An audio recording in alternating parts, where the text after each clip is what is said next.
Auto layout is a powerful feature in Figma that makes designing user interfaces easier and faster. Here is a beginner guide to auto layout in Figma. Auto layout allows you to create dynamic design that adapt to different content and screen sizes. It allows you to create containers that automatically adjust the size and position of their child elements based on their content and constraint. How to use auto layout.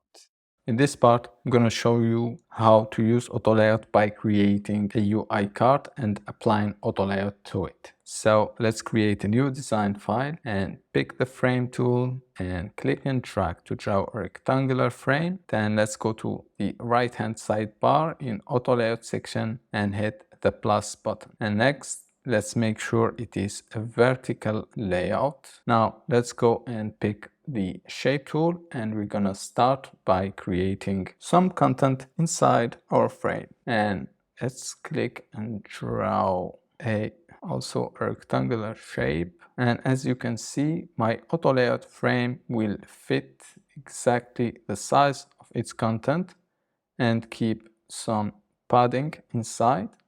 So the padding are preset here as 10 pixels horizontal and 10 pixel vertical. Now with this shape, I'm gonna add an image. So let's go to plugins and splash. Let's add an abstract image. All right. Now let's create a text tool for our title. So inside my frame, let's add a title and let's hit Command C and Command V to duplicate the text, and this will be paragraph text layer. Now let's go to content reel to populate those two text layers. So for my title, I'm gonna add a full name, and for my paragraph, I'm gonna add a lorem ipsum short. All right, now as you can see, the text is so long, so my frame get also longer. Let's shorten my text width and let's add some line height. And for my text, let's go and give it 18 pixel of size and font width bold. All right, so here we have our card. Now let's go and add a padding to it. So let me first change the background color of my canvas so you can see the card in contrast. All right, let's select the frame, and here we have our horizontal padding and vertical padding. So for the padding, for the horizontal, let's go and give it 25 pixels. As you can see, my frame will grow. And for vertical, also 25 pixels. All right. Let's also give it 10 pixel corner radius. All right. Now we can also adjust the size between each layer. So here is the size between vertical space between items. All right. Let's give it 20 pixel. Now let's go and resize my card.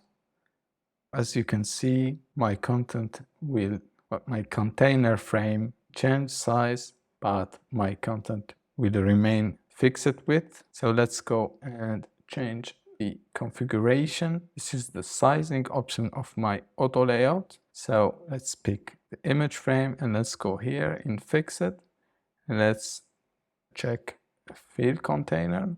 So now if I resize my frame, it will be responsive instead of fixed. I can also do that for my paragraph. So here in fixed, let's give it field container, and if I change, it will be responsive. All right. I can also do that for my title, field container, and here I have a fully responsive card that I can use in any screen size. Alright, that was everything about today's video. Thanks for watching, and don't forget to hit the like and subscribe button, and I'll see you in the next video.